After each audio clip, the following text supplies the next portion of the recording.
Boa noite a todas e a todos.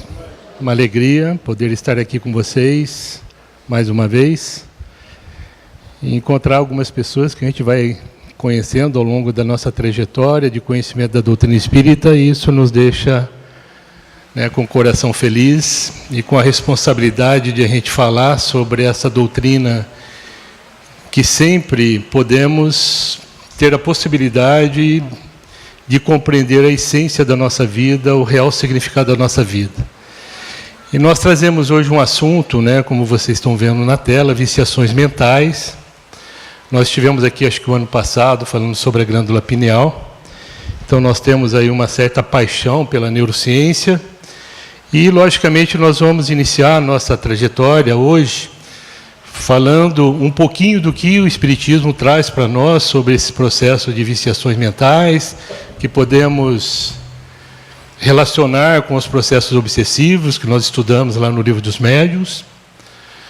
E numa segunda parte das nossas reflexões, nós vamos trazer algumas anotações de aulas que nós tivemos a oportunidade de ter com o Dr. Sérgio Felipe de Oliveira, um neurocientista de São Paulo, pesquisador da glândula pineal. Tivemos uma convivência lá de alguns anos com ele. Trazemos algumas notações que o Dr. Sérgio, ele é o fundador da Universidade Internacional de Ciências do Espírito, então ele traz muito essa relação desse intercâmbio que nós temos entre a nossa condição espiritual refletindo no nosso corpo biológico. E, logicamente, a gente vai falar um pouquinho das possibilidades de compreendermos nossos vícios mentais. No final, então, da nossa fala, vamos trazer algumas possibilidades de compreensão, como é que nós podemos refletir se estamos tendo alguma viciação mental e como que nós podemos caminhar para uma resolução não definitiva, porque nós somos categorizados atualmente como espíritos inferiores. Então, a gente não resolve tudo numa existência, temos aí algumas existências. Eu acho que isso é um fator muito importante assimilarmos para que a gente possa sempre ter esperança no futuro. Sempre temos condições de melhorar, sempre temos condições de resolver os nossos desafios. Que às vezes achamos que os nossos desafios são situações intransponíveis e que nós não conseguiremos resolver nessa existência. Se nós temos uma confiança em Deus, se nós temos uma confiança na essência do Espiritismo, nós entendemos que os nossos desafios diários fazem parte das nossas escolhas lá no planejamento reencarnatório.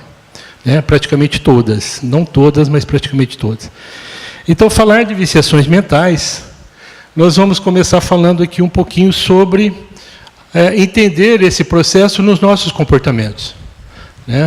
Então, o primeiro comportamento que eu trago é uma situação que a gente percebe que entra ano, passa ano, quando nós analisamos os índices sociais que a pesquisa da ciência traz para nós, nós percebemos que sempre esses índices negativos vêm aumentando ano a ano.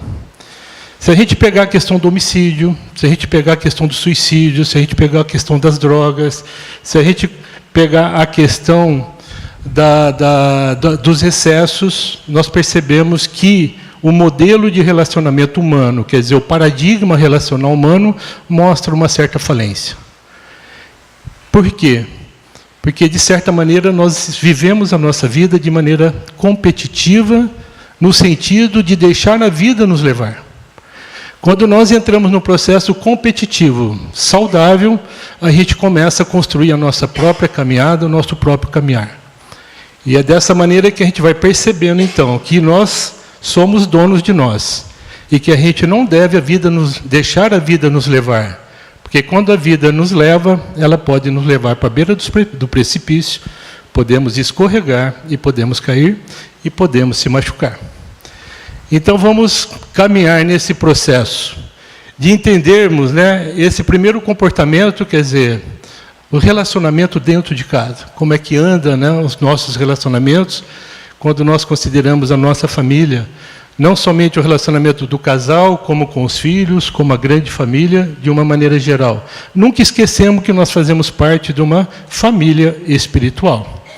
Tá certo?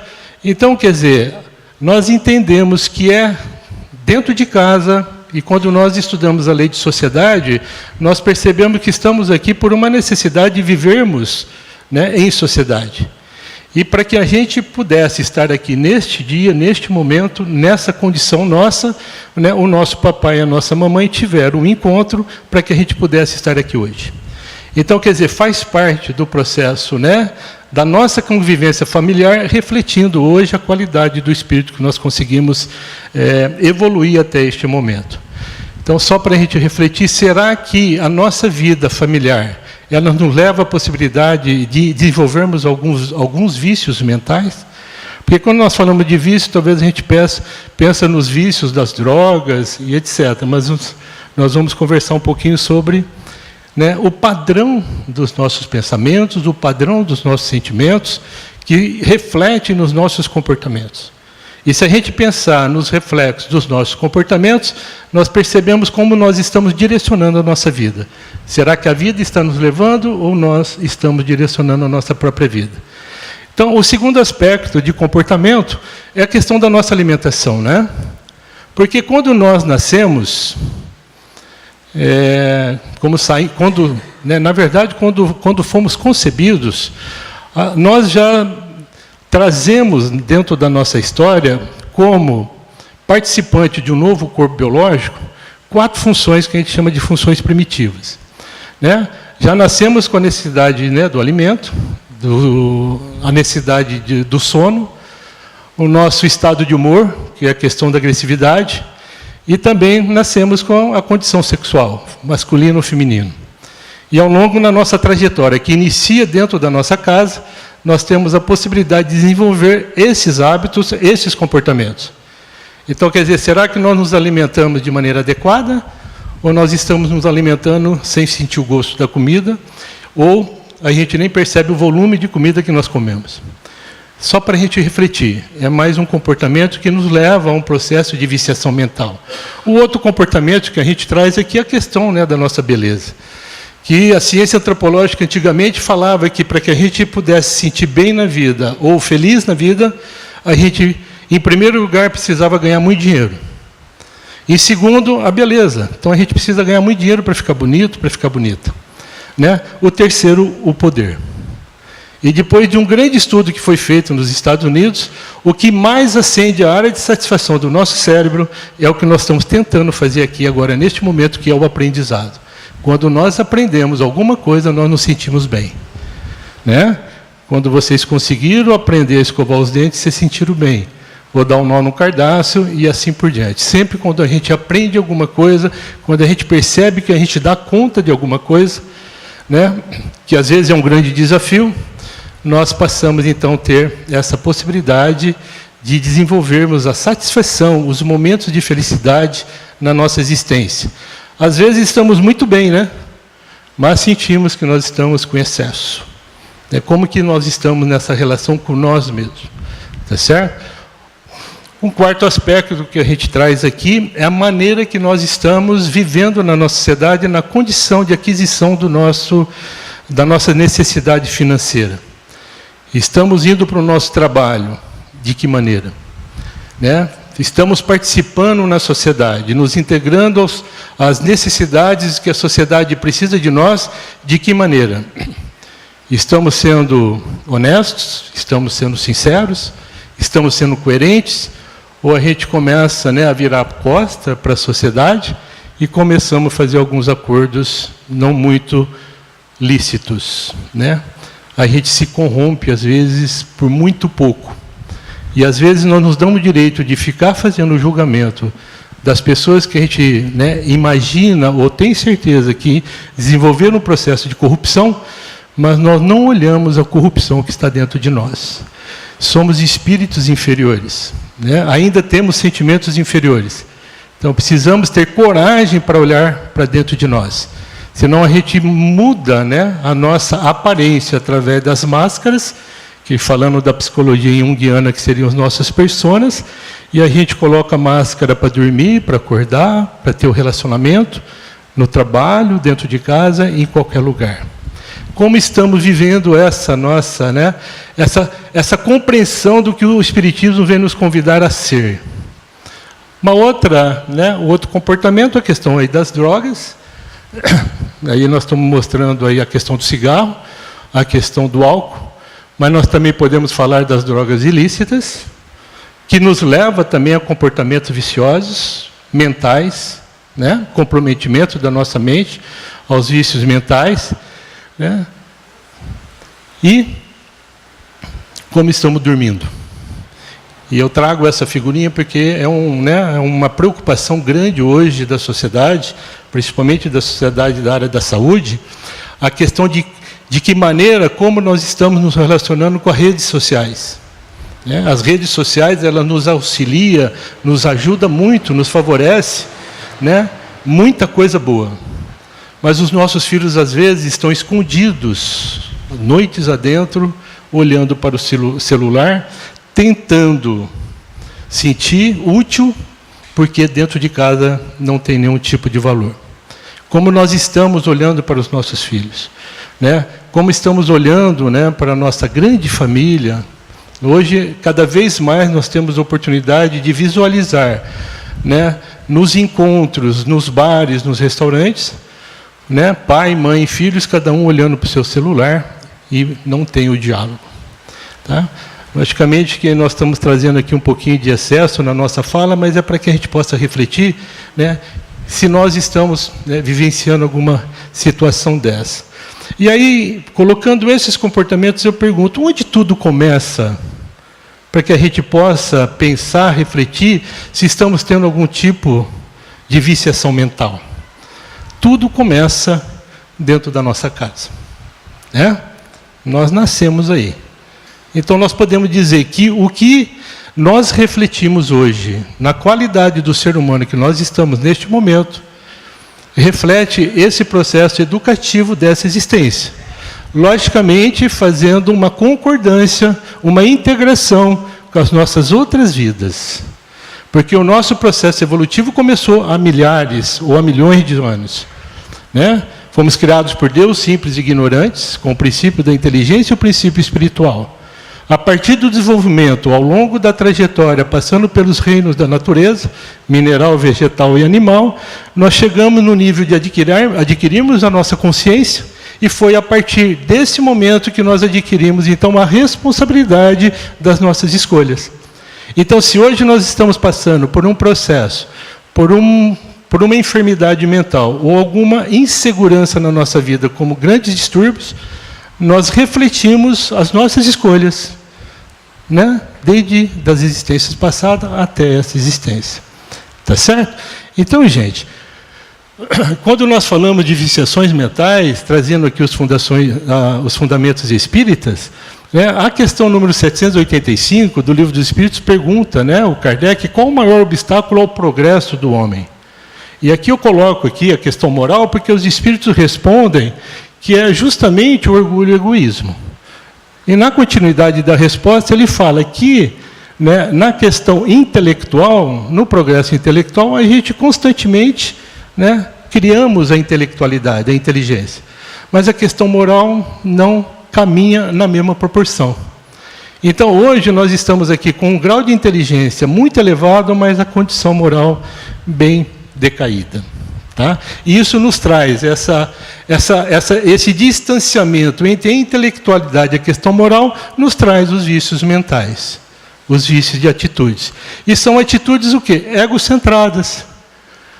Né? Se a gente também pega a psicologia, falando de Jung, nós falamos de self e de ego. Né? O ego é o espírito atual, é o que nós somos, essa personalidade. Né? E o self seria o nosso passado, o nosso inconsciente profundo, o nosso inconsciente, né, divino, que nós surgimos lá de Deus e trazemos toda essa potencialidade. Então, quer dizer, as atitudes egocentradas, só o que eu faço, só o que eu falo tem importância, não mexa nas minhas coisas que eu viro um bicho, nos leva a uma viciação mental. E quem não tem esse tipo de atitude? Né? Teve uma vez que eu estava falando, né, sobre isso, aqui ninguém levantou a mão. Né? Então, quer dizer, metade do salão falou, não, eu não tenho mais esse orgulho, esse egoísmo. Né? Na verdade, a partir do momento que a gente não tiver orgulho e egoísmo, nós estaremos morando em mundos mais felizes. Nós estamos na escala evolutiva, no mundo de provas e expiações, onde o mal, né, prepondera. Então, nós temos o mal dentro de nós ainda.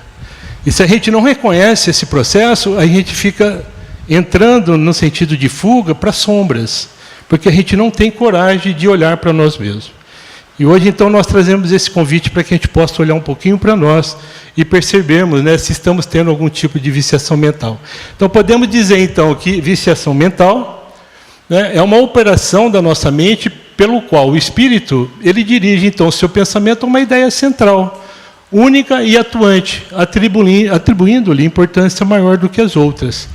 Né? Quer dizer, quando você foca numa situação e nada consegue fazer com que você tenha uma reflexão se você está no caminho certo ou não, é como se você entrasse numa estrada, né, pavimentada, né, um asfalto lisinho, e caminhasse a 300 km por hora para evoluir de maneira rápida. Se a gente anda nessa velocidade, a vida passa a ser um vulto. E nós não conseguimos sintonizar com as escolhas que nós fizemos no planejamento reencarnatório.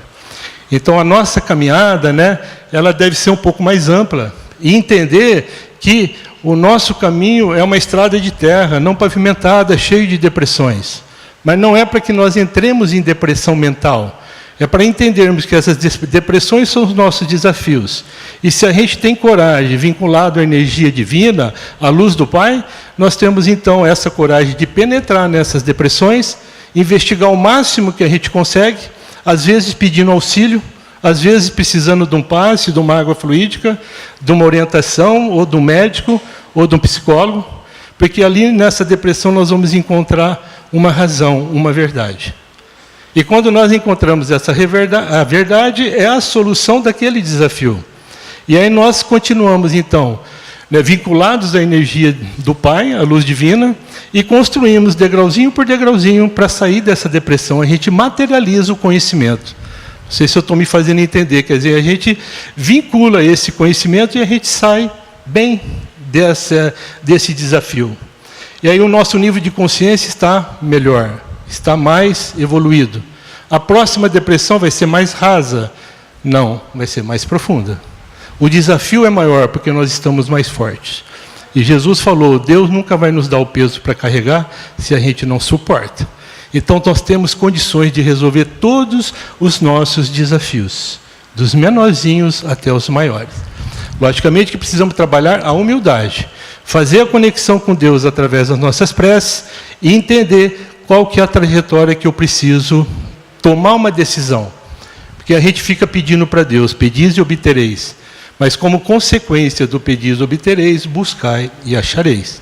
Se você ficar parado, Deus não tem como se fazer presente na sua vida. E não adianta a gente pedir para Ele resolver os nossos problemas. Quem vai resolver os nossos problemas somos nós mesmos. Mas, logicamente, com auxílio. Por isso que nós vivemos em sociedade. Sozinho a gente não consegue. Sozinho a gente define, ou decide, ou cria, né, viciações mentais.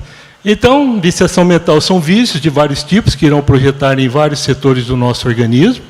Então, devemos avaliar onde estão esses, né, esses possíveis vícios mentais. Continuando, então, como fundamentos espíritas. O tema viciação mental, podemos falar sobre a obsessão. Né? Naquele slide anterior, quando a gente fala que a gente fica focado somente em alguma coisa e a gente não reconhece mais nada, é um processo do quê? Né? De fascinação, que é um tipo de obsessão. E a fascinação, ela é muito complexa, porque quando você está fascinado em alguma coisa, não adianta você chegar para ele e falar, olha, eu acho que você está enganado.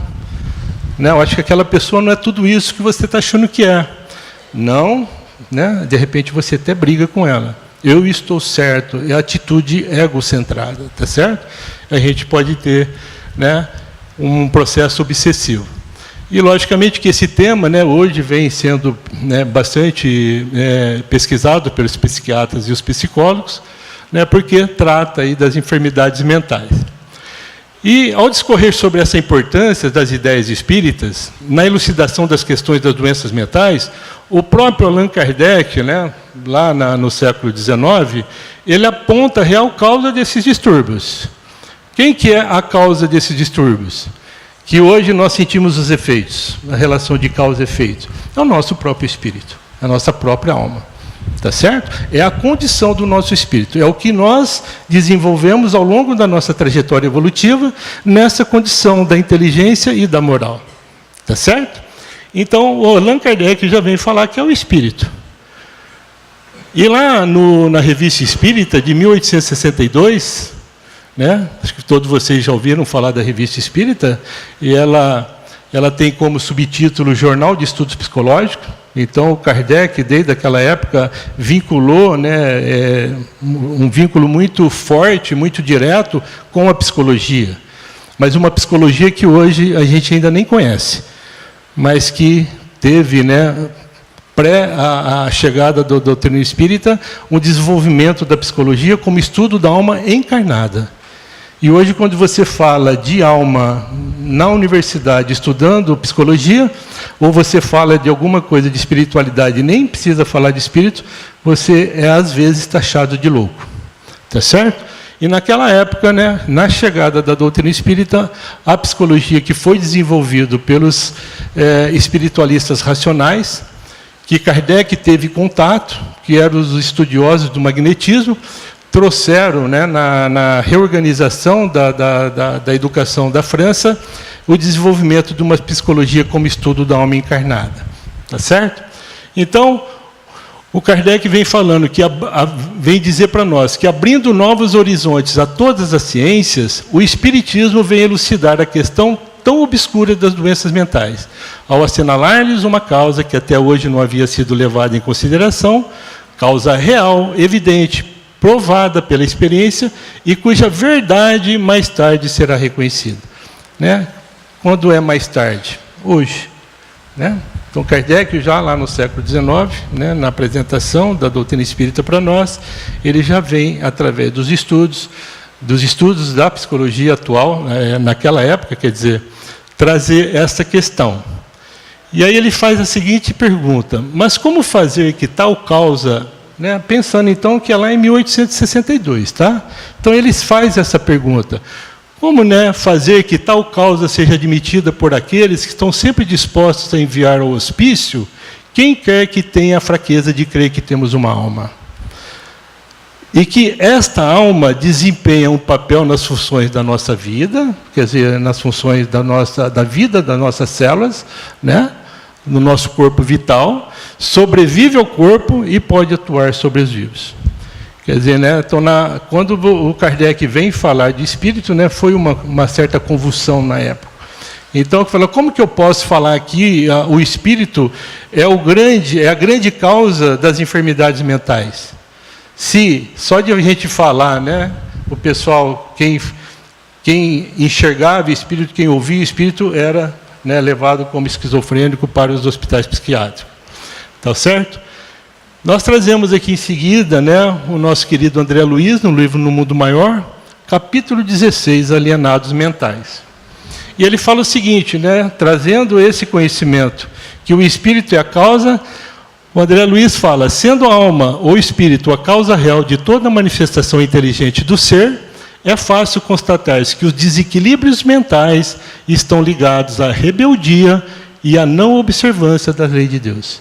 Espíritos rebeldes que somos, né, temos dificuldade de trabalharmos a nossa humildade, né, e compartilhar a nossa vida e cooperar na nossa vida, ficamos nos competindo, às vezes com nós mesmos.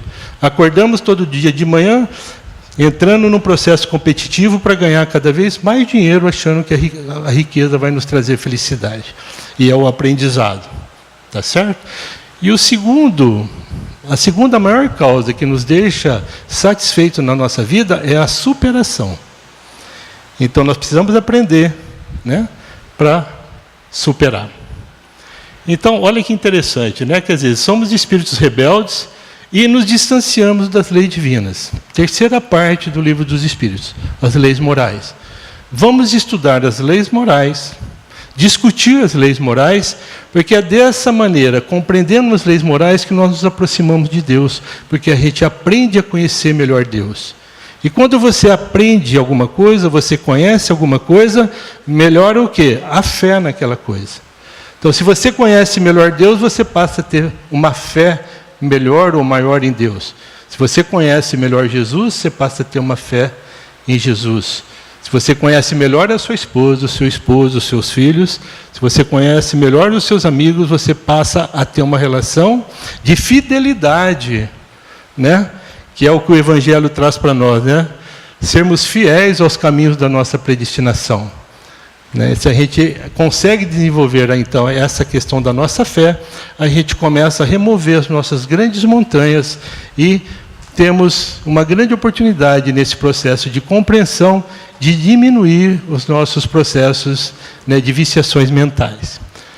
Né? Olha que interessante, o André Luiz vem falar, então, que nesse sentido, né, sendo rebeldes e não observando a lei de Deus, quase podemos afirmar que 90 de 100 casos de loucura, o que é 90 em 100? 90%. Começam nas consequências das faltas graves que praticamos, com a impaciência ou com a tristeza, isso é, por intermédio de atitudes mentais que imprimem deploráveis reflexos ao caminho daqueles que acolhem e alimentam. Né? Então, que a gente percebe que o nosso vínculo mental com a espiritualidade pode nos levar à loucura, e nós que decidimos esse vínculo. E é 90% dos casos. 10% é por atividade bacteriana, que vai lá na área cinzenta do cérebro e aí nos desenvolve alguma enfermidade mental. Mas 90% às vezes é pela nossa invigilância. Tá certo? Isso é informação do André Luiz. Continuando no mesmo livro, ele vem falar para nós, então, que instalada essas forças desequilibrantes no campo íntimo, inicia-se então a desintegração da nossa harmonia mental. Começamos a entrar no processo obsessivo de perturbação. Tá? Então, esta, por vezes, perdura não só numa existência, né, mas em várias delas, até que o interessado, né, com fidelidade, dispõe a valer-se das bênçãos divinas, que o orvalham, ou aljofram, né, para restabelecer a tranquilidade e a capacidade de renovação que lhes são inerentes à individualidade, em abençoado serviço evolutivo. Nós temos a evolução para nos melhorar. E, às vezes, né, dependendo do nosso vínculo, do nosso vício mental, a gente não passa somente uma existência como uma prova, às vezes várias existências. Pois bem, no livro, então, Pensamento e Vida, não poderia deixar de falar do nosso querido Emmanuel, no capítulo 2, que ele vem falar da vontade, ele inicia falando o seguinte, né, vamos comparar a nossa mente, que ele fala no capítulo 1 sobre o espelho vivo da consciência lúcida. Há um grande escritório subdividido em diversas seções de serviço. O primeiro departamento seria o departamento do desejo, né, que vai operar os nossos propósitos e as nossas aspirações em relação à nossa vida e ao nosso trabalho. O segundo departamento seria a inteligência, né, desse grande escritório. De lá dos patrimônios da evolução e da cultura, né, a nossa intelectualidade. A nossa imaginação, né, vamos amealhar as nossas riquezas do nosso ideal e a nossa sensibilidade. Tá? A nossa memória, a nossa experiência, arquiva os nossos aprendizados. Acima de todos eles, então, surge o gabinete da vontade. Né? Eu acho muito importante a gente trabalhar a questão da vontade, porque a vontade é a gerência esclarecida e vigilante governando todos os setores da ação mental. Então, quer dizer, o que é a vontade? Nesse mesmo capítulo, o Emmanuel vai nos esclarecer que a nossa vontade que nós temos hoje, ou as nossas vontades, elas foram desenvolvidas ao longo da nossa trajetória evolutiva.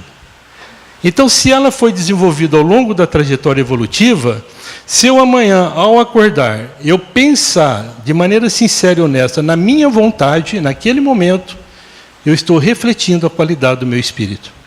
E, às vezes, nós queremos fazer regressão de vidas passadas. Ou queremos saber quem que nós fomos nas outras existências. Será que nós estamos preparados? É só olhar para nós, para as nossas vontades. Eu tenho vontade, né, de dar um beijo na minha esposa, falar um bom dia com alegria. eu levanto sem falar bom dia, sem dar um beijo, nem tomo café da manhã, né, esqueço dos meus filhos. Como que nós estamos vivendo essa relação das nossas vontades? Então, sendo sincero e honesto com nós mesmos, olhando para nós, sobre as nossas vontades, a gente consegue perceber um pouquinho a qualidade do espírito que nós somos.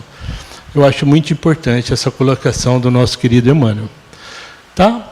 E Einstein já falava o seguinte: há uma força motriz mais poderosa que o vapor, maior que a eletricidade e maior que a energia atômica, que se chama vontade. Então, ela tem uma importância aí nas nossas relações. Pois bem, gente, então, né, eu trouxe aqui para vocês a questão do que a doutrina espírita traz sobre a questão dos vícios mentais, né, para a gente compreender um pouquinho esse processo, que é muito importante. E agora a gente vai tentar aqui explicar, né, como é que acontece, né, como que é instalado o vício mental, né, na nossa relação do nosso corpo. Tá? Porque nós sabemos que a mediunidade ela é orgânica.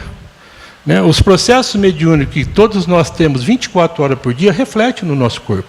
Né? Não é só na sala mediúnica, nos médios. Nós, de certa maneira, todos somos médios. Né? Mas não necessariamente temos, né, a mediunidade ostensiva. Tá certo? Então, nós viemos do mundo espiritual. Né? Fomos criados por Deus lá. E a gente vai retornar ao mundo espiritual. Nós mantemos esse vínculo 24 horas por dia, mesmo quando está dormindo, né? Quem dorme é o corpo, o espírito desdobra. Então, quando nós recebemos as informações através dos estímulos dos nossos órgãos do sentido, né, esses estímulos estão transportados pelos neurotransmissores através de conexões neurais. Quer dizer, eu estou falando algumas coisas aqui para vocês e vocês estão, logicamente, assimilando a minha voz, né, que é uma onda sonora que penetra no ouvido de vocês, transforma em neuroquímica e, como nós aprendemos o português, vocês identificam a fala. Tá? Então, tudo que entra para dentro do nosso cérebro tem uma transformação de onda para a neuroquímica, vira química. Né? E esses neurotransmissores levam essa informação, né, na célula neuronal, né, através desse filamento chamado de axônio, e vai transportando para todas as células, chega no sistema nervoso e chega na corrente sanguínea. Então, o que vocês estão pensando agora está tendo esse processo. E esse pensamento, né, gera um sentimento, né, gera uma emoção, né, e vocês estão raciocinando aí para uma ação. Às vezes a ação é interna. Mas vocês vão sair lá fora, vamos conversar depois, vocês têm a reação da fala, que é o comportamento. Tá certo? Então, como que se passa, né, essas informações através desses neurotransmissores? O que são os neurotransmissores? Vocês já ouviram falar da adrenalina. Quando a gente fica meio nervoso, né, sistema adrenérgico. Né? A questão da serotonina, da dopamina, né? Da noradrenalina, né, da acetilcolina e tantos outros neurotransmissores que trabalham a nossa relação, né, metabólica do nosso corpo, tá certo? Através do sistema nervoso, através das glândulas endócrinas, tá certo? Então, é justamente, né, nessa passagem aqui, que é chamado de sinapse, que a gente passa, então, os neurotransmissores. Uns são passados, né, de célula para célula, mas outros podem voltar e, às vezes, você pode ter alguma complicação ali, nesse processo. Então, caminhando um pouquinho, nós percebemos aqui, né, um pedacinho do axônio, nós vamos notar que dentro desses axônios nós temos microtúbulos. Tá? E esses microtúbulos, então, nós temos as vesículas que transportam esses neurotransmissores. Então, o pensamento de vocês, neste momento, está fazendo esse processo. Tá certo? Tá? Esse processo. É como se fosse um trenzinho mesmo, carregando, né, uma bagagem, um bagageiro. E ele vai e volta. Tá? E nesse processo, então, quanto mais harmonizado nós estamos, mais estabilizado está acontecendo esse processo. Tá ok? Então, os neurotransmissores, eles são transportados através desses microtúbulos, que vocês estão vendo aqui. Tá? E os cientistas descobriram que por dentro desses microtúbulos passa uma onda chamada de onda mental. Então, o que é o meu pensamento? É uma onda mental. O meu pensamento, quando eu penso alguma coisa em relação a alguém, Esse pensamento, ele sai do meu cérebro e ele é uma onda eletromagnética. E o nosso cérebro, através da pineal, capta essa onda eletromagnética. É por isso que nós temos a relação até telepática e mediúnica, né, com o mundo espiritual, através da glândula pineal. Tá certo? Olha que interessante. Nós podemos dizer, então, como hipótese, né, o Dr. Sérgio dizendo, que a emissão da onda mental, ela provém de onde? Do espírito. Que tem um padrão eletromagnético que vai comandar as células através dos microtúbulos. Né? Para a gente entender, quer dizer, quando o padrão do meu pensamento vai gerar o padrão dos neurotransmissores e que vai refletir no meu corpo, tá? E nas minhas atitudes, nos meus hábitos. Tudo bem? Então, quando a gente pensa, né, de onde surge o pensamento? Ele surge justamente do corpo celular do neurônio. Quando a gente pensa alguma coisa, ele surge ali. A neurociência tradicional fala que é um processo químico o nosso pensamento. Mas dá para a gente perceber que é só químico?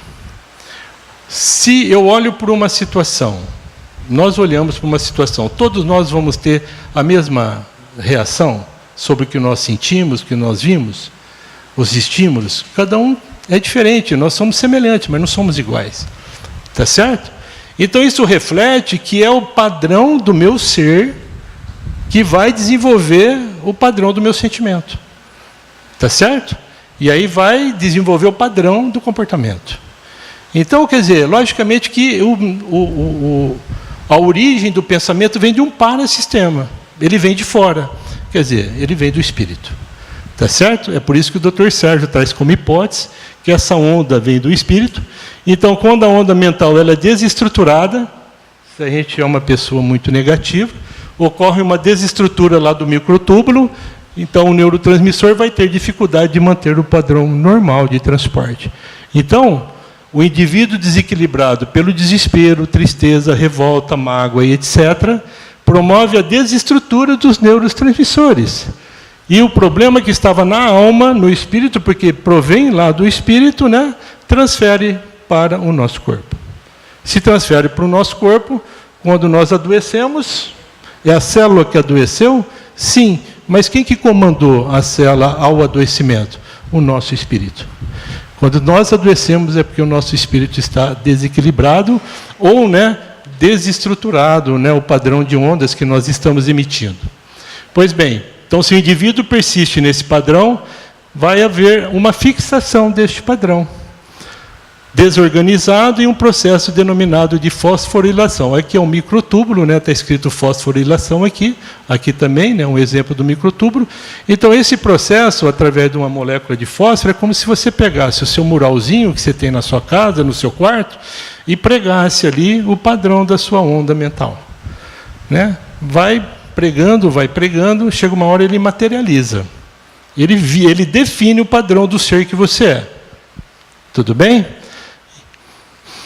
Resulta, então, o quê? Uma alma desestruturada, porque a minha energia mental, a minha onda mental, ela está desestruturada pelo desespero, pela mágoa, né? Por uma situação complexa que nós estamos passando. Né? Então, a gente emite padrões magnéticos que vão comprometer a estrutura do microtúbulo, desestruturando a química, que estão lá nos neurotransmissores, pela fixação do padrão desequilibrado. Nesta condição, então, quando você fala para a pessoa, eu acho que vocês já viveram, né, alguma situação, para ela não manter o desequilíbrio, que ela não sair daquele processo de fascinação, ter pensamentos positivos, ter fé em Deus, mudar suas atitudes e hábitos, que a vida vale a pena. Não é isso que a gente fala pela doutrina espírita? A vida vale a pena. Ela fala, eu quero, eu sei, mas eu não consigo. Porque ela está num processo de viciação mental. Né? E ela está precisando de auxílio. Né? E às vezes a gente não consegue enxergar isso. Tá? A dificuldade, então, de alterar o padrão da onda mental para melhor é devido, né, ao padrão da onda negativa. Nessa situação, a pessoa necessita, então, de uns medicamentos, tá certo? Para estabilizar a emissão do padrão. Então, nesse momento, o remedinho ele vem como um álibi. Ele vem como um processo de tranquilizar momentaneamente para que você, através da psicoterapia, porque sozinho você vai ter dificuldade. Então, se você está passando por um processo de distúrbio mental, que você não consegue, através, às vezes só da psicoterapia, reorganizar, e você precisa, né, do médico psiquiatra, precisa de um remedinho, você precisa trabalhar a sua consciência nesse processo.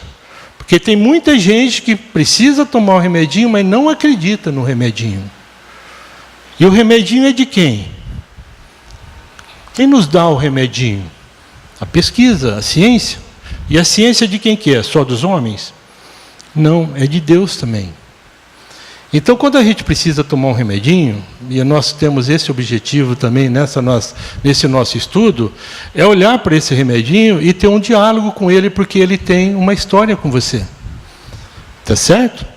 E se você conversa com ele, você trabalha o padrão da sua onda mental de aceitação desse remédio, e aí ele vai, através da farmacocinética e farmacodinâmica, fazer o efeito necessário. Quando nós não acreditamos no remédio, a gente não consegue nenhuma estabilidade emocional. Tá certo? Então, quer dizer, nós precisamos do remedinho, ter consciência que precisa do remedinho, né? Logicamente que a gente tem casos e casos, a gente sabe que às vezes os profissionais se enganam, às vezes o remédio começa a sobrar e o profissional não tem a grande experiência. O Dr. Sérgio contou várias histórias sobre isso, né? Pessoas que chegaram até ele que o remédio tinha se excedido, não estava mais precisando do remédio. A pessoa já tinha conseguido uma estabilidade, ela precisava somente conversar um pouco. Então, sempre um tratamento, falando de distúrbios mentais, é necessário, né? Como a doutrina espírita lá no início traz a questão dos psiquiatras e psicólogos. Porque às vezes, não, eu só vou tomar meu Rivotril à noite, ou um para me dormir melhor, e a gente não vai na essência que está no espírito. Né? Lembra que nós falamos? O Kardec trouxe isso, a essência está na nossa alma. Né? É ali que está registrado no nosso corpo perispiritual tudo que nós vivenciamos, né, na nossa trajetória pretérita. Então, se o padrão negativo da onda mental perdurar por muito tempo, olha aqui, ó, ele pode chegar até a nossa condição genética. É por isso que lá atrás, né, a doutrina espírita trouxe para nós que, às vezes, não só numa existência você consegue resolver algum compromisso, né, que você obteve. Por quê? Porque você chegou a alterar o seu mapa genético. E aí você precisa caminhar um pouquinho mais devagar para resolver esse processo. Então, torna-se muito difícil a ação dos medicamentos e o tratamento psicoterápico. Desta maneira, nota que, dependendo das nossas fixações mentais, podemos provocar desestruturas graves no nosso organismo. Então, pessoas com depressão, transtorno obsessivo-compulsivo, bipolar, fóbico, ansioso, dissociação mental, se, quando tomar o medicamento, não alterar o padrão da onda mental, a pessoa vai reconstruir o mesmo padrão que o levou ao desequilíbrio. É quando o remedinho não faz efeito, porque você não está se propondo a uma mudança de atitude e de hábitos. Você fica só responsabilizando o remédio, tá? E não consegue trazer a sua essência para fora, né? Que aí a psicoterapia vai nos auxiliar. Então, o profissional ele deve trabalhar com o paciente a mudança do padrão da onda mental, porque o medicamento, alterando o padrão químico, a pessoa, então, ela vem reorganizar no novo padrão. E a gente chama, então, de desfosforilação, né? A mesma maneira que você compromete o funcionamento lá dos microtúbulos, você pode voltar a equilibrá-los. Tá ok? Então, gente, como cuidar ou evitar as nossas viciações mentais? Então, a gente vai agora caminhando para o final, né? Temos que trazer alguma coisa de favorável para nós, né? Porque a doutrina espírita nos fortalece, a doutrina espírita nos orienta, a doutrina espírita nos convida a mudanças para melhor. Não é assim? Então, se a gente está num processo de desenvolver vícios mentais, primeira coisa, precisamos fazer uma conexão com a luz divina. É a questão da humildade. Né? Nos colocarmos submissos a Deus, mas não de maneira negativa, desesperada.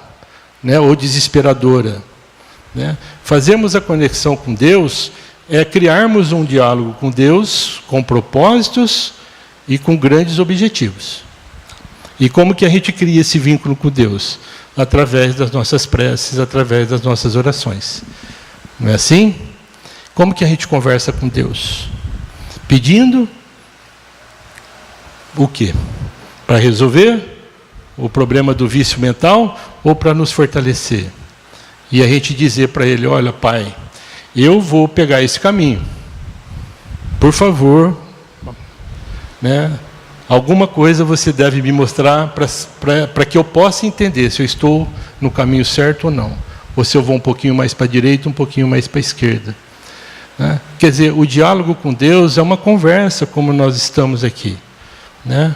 Não como uma pessoa e não como uma coisa, mas como a inteligência suprema e causa e origem de todas as coisas. Questão número 1 do Livro dos Espíritos.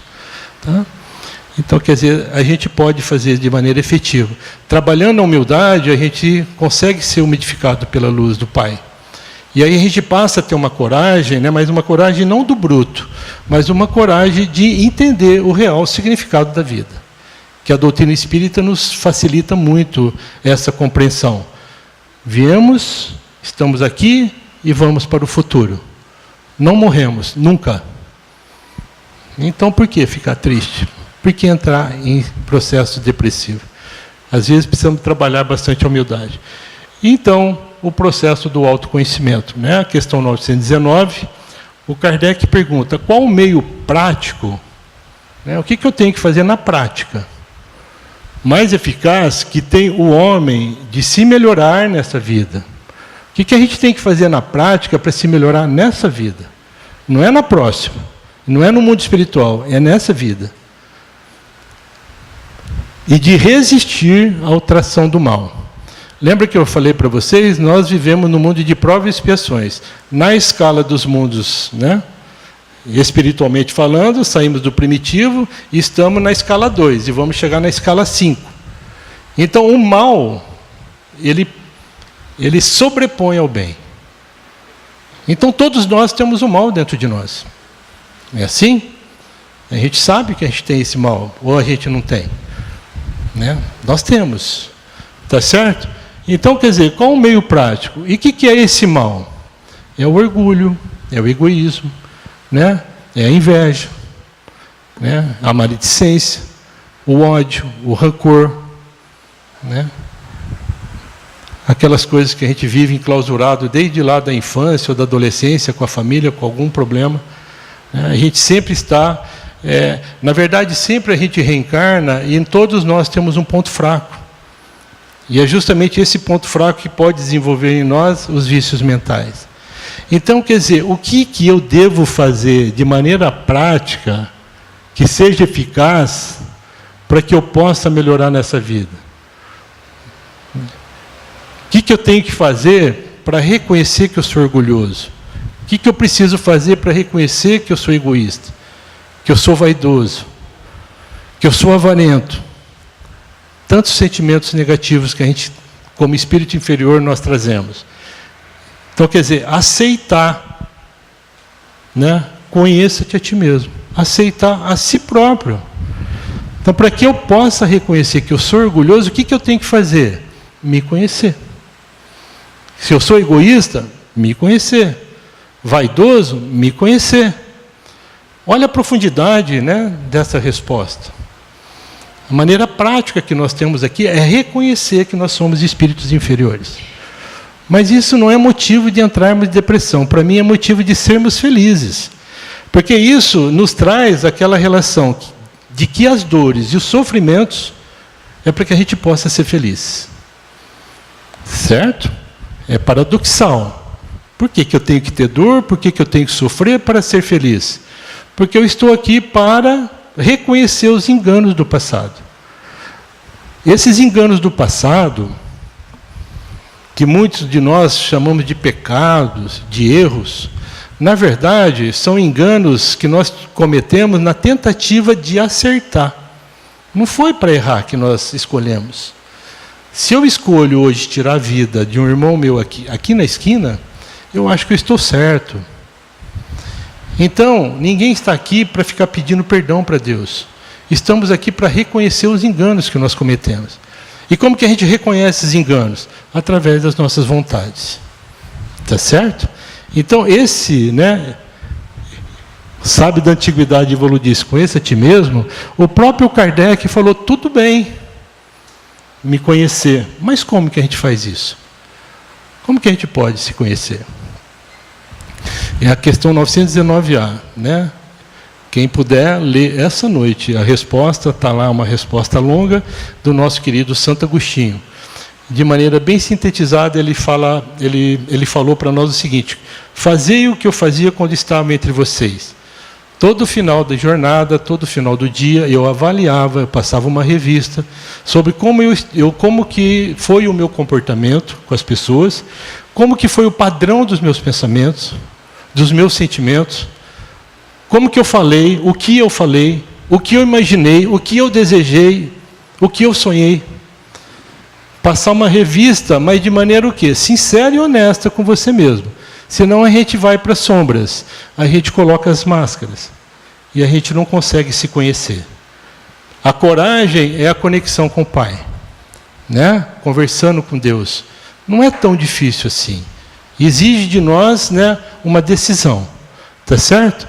Então, quer dizer, todo final do dia, vamos analisar de maneira efetiva os nossos padrões mentais, tá certo? Trazemos também aqui para a gente compreender o autoconhecimento como um autocuidado. Eu acho muito interessante isso, porque o autocuidado, quer dizer, o conhecer a si é um conceito trazido por Sócrates, Cuidar de si. Não foi assim que o Sócrates falou, trabalhando conheça a ti mesmo, Quando ele ensinava nas ruas também e nas praças. Tá certo? O conceito trazido por Jesus, o que é? Cuidar do próximo. Então, o Sócrates, há 380, 390 anos antes de Jesus, veio nos trazer o cuidar de si. A gente aprender a cuidar de nós, no processo de autoconhecimento. Tá? E Jesus vem falar para nós, não, cuida do próximo também. Será que ele estava desconsiderando Sócrates? Porque cuidar do próximo, mas sem deixar de cantar a própria canção. O que significa isso? Cuidar do próximo como a ti mesmo. Jesus falou, amar a Deus sobre todas as coisas e ao próximo como a ti mesmo. A Joana de Ângeles vem dizer para nós, fazer o processo inverso. Vamos aprender a nos amar, para poder amar o próximo, aí eu consigo amar Deus. É um processo inverso. Então, Jesus mantém a referência de Sócrates. Acho muito interessante essa colocação. A colocação do autocuidado. Você cuidar de si, aprender a se amar, aprender a se conhecer para que você possa amar o próximo e aí você ama Deus. É um processo de limpeza do nosso orgulho, do nosso egoísmo, dos nossos sentimentos inferiores.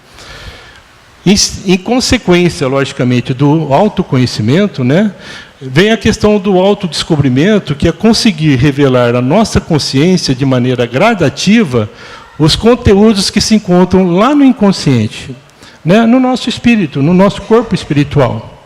Tá certo? Então, quando a gente começa a se descobrir pelo processo do autoconhecimento, a gente consegue enxergar o que nós temos condições de fazer, o que dá para a gente fazer. O que dentro de casa precisa de mim e que eu tenho condições de fazer. Na minha rua, na minha comunidade, dentro da casa espírita, na minha cidade, no meu estado, no meu país, no planeta. O que eu tenho condições de fazer? Sempre a gente tem alguma condição de se integrar em alguma coisa. E a gente dar movimento para essa energia potencial estagnada dentro de nós, transformar em energia cinética, energia do movimento e fazer alguma coisa. Tá certo? Autodescobrir-se também não é necessariamente ter acesso direto aos conteúdos das informações dos processos experimentados nas vidas passadas. Que eu falei para vocês, às vezes a gente fica querendo saber da nossa vida passada. E a gente tem direito. E tem, hoje, profissionais que fazem esse processo. A gente precisa tomar um pouquinho de cuidado. Então, autodescobrir-se é perceber que essas informações né, que a gente tem interesse em saber, necessitam vir à consciência de forma organizada e equilibrada. Né? Por quê? Porque essas escolhas nós fizemos no planejamento reencarnatório.